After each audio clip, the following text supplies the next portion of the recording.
Ce livre donc, qui s'appelle L'ombre des préjugés est l'ombre, les ombres de ma vie.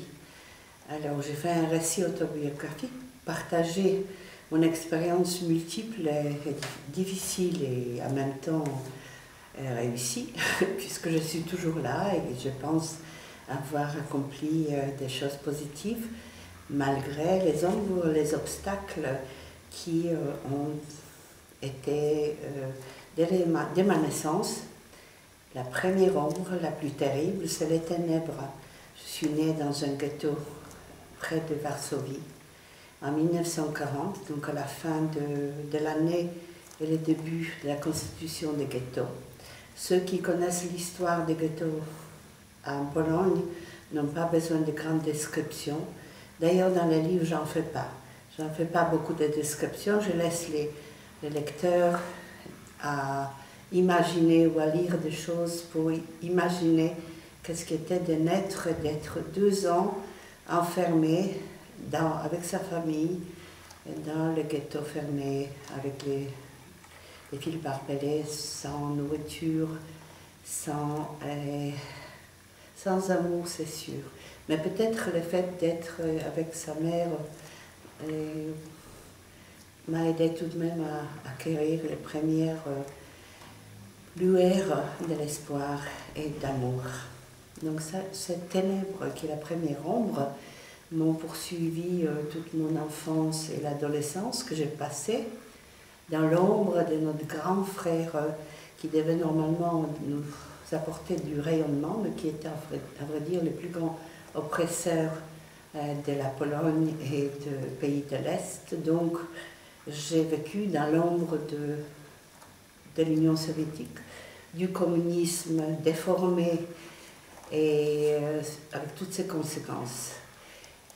Maintenant, moi j'avais une autre ombre, c'est que je suis née juive et que les voisins et tout le monde autour le savaient, et que pas tous étaient sympathiques à une orpheline juive.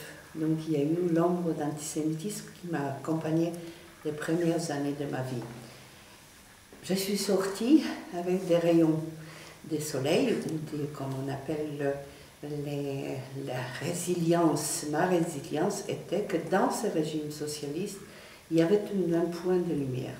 Le point de lumière, c'était l'amour du sport qui permettait à quelqu'un qui était bon dans les sports de s'en sortir et de devenir une vedette. Donc c'était ma porte de sortie de mon ombre d'antisémitisme et du soviétisme. Je suis sortie avec l'aide donc de mes talents sportifs. J'étais dans l'équipe olympique de Pologne, donc j'avais beaucoup de privilèges. Et ensuite, recherchant tout de même l'essence de ma vie et l'essence de ma judéité qui était complètement absente en Pologne, je suis arrivée pour rencontrer ma famille biologique à Metz, en France. Et à partir de ce moment, j'ai pu enfin comprendre ce que ça veut dire être juif, ou en tout cas, qui étaient les juifs, sauf ceux que j'ai connus dans ma petite enfance, qui ont tous été tués, assassinés. Donc, petit à petit, en France, j'avais pris une certaine dignité de juive, et j'ai rencontré d'autres ombres, qui étaient, ces ombres, c'était les préjugés contre les étrangers, contre les gens qui étaient orphelins et contre les gens inconnus. Ça veut dire que mes fiancés avaient beaucoup de mal à convaincre leur mère d'accepter leurs fiancés qui venaient de Pologne, de l'Est, et qui n'avaient ni d'argent ni de famille connue. Donc j'ai subi les ombres de préjugés, petits préjugés sociaux, familiaux. Ensuite, comme j'étais assez ambitieuse et que j'avais, semble-t-il, quelques talents, j'ai réussi à faire des études, et avec mon mari qui lui était un scientifique et un chercheur, je me suis prise d'ambition toute française, devenir excellente intellectuelle et excellente dans ces domaines. Donc je laissais mon excellence en sport pour devenir excellence du cerveau ou de la parole. Alors j'ai commencé à faire mon doctorat Et puis, j'ai essayé de trouver des places dans les universités ou dans la recherche. En France, ça allait, mais nous sommes partis au Canada. Le Canada des années 68 était un pays qui était bien moins avancé que la France par rapport à la réception des femmes ambitieuses et des femmes éduquées. Donc j'ai dû encore subir l'ombre des préjugés machistes, des préjugés de presque toute la société contre les femmes qui voulaient être professeurs, chercheurs ou fonctionnaires, parce qu'il n'y en avait pratiquement pas. Maintenant, si on compare avec la situation de maintenant, on ne peut pas s'imaginer à quel point c'était dans les années 70. Donc ça m'a pris beaucoup d'années pour dépasser ces ombres, ces préjugés que la femme doit être à la maison, doit s'occuper des enfants, parce qu'entre-temps j'ai eu mes deux filles, et effectivement il fallait que je m'en occupe, mais en même temps j'avais envie d'avoir un poste à l'université, et qui ne m'a pas été offert du fait que j'étais femme, et que j'étais étrangère bien sûr.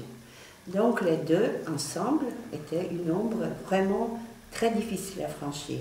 Au bout de 3 ans, avec l'aide de femmes qui, elles, n'avaient pas ces ambitions, mais qui comprenaient qu'une femme pouvait prétendre à des postes au placé, j'ai réussi tout de même à me placer dans une autre fonction, d'être reçue ensuite dans les universités, mais toujours avec les préjugés puis les demandes vraiment très bizarres par rapport aux femmes, c'est-à-dire il fallait servir pas seulement du cerveau, mais aussi du corps. Et comme moi je refusais ces servitudes, j'avais pas mal de devoirs pour arriver à maintenir mes postes ou à progresser.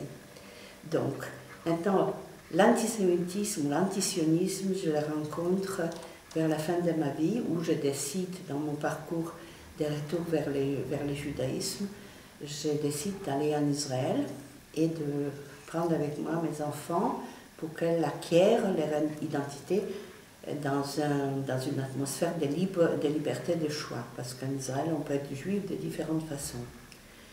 Alors là, ces 10-15 dernières années, je vis sous l'ombre qui est plus qu'un ombre, c'est vraiment un nuage très noir qui est les préjugés concernant l'Israël, son armée, ses personnes, des choses que j'écoute et je vois autour de moi, surtout dans la langue française ou dans d'autres langues européennes, et je suis vraiment stupéfaite à quel point l'antisémitisme virulent et meurtrier revient dans l'actualité pour ceux qui essaient de vivre leur vie comme juifs dans leur pays ou même en France.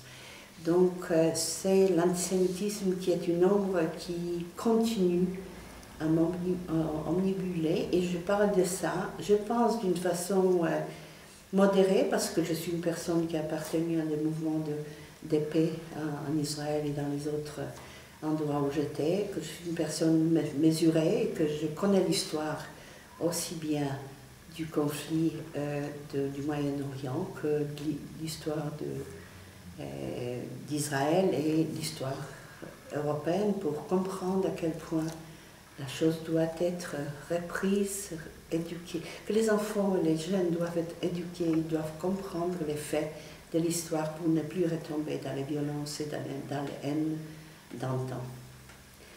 Voici, j'ai écrit ce livre non pas pour mettre mon ego en avance, mais au contraire pour partager mon expérience et ma capacité de dépasser les ombres, et avec un espoir que peut-être dans l'avenir on fera plus attention à l'éducation contre les préjugés qui sont omniprésents.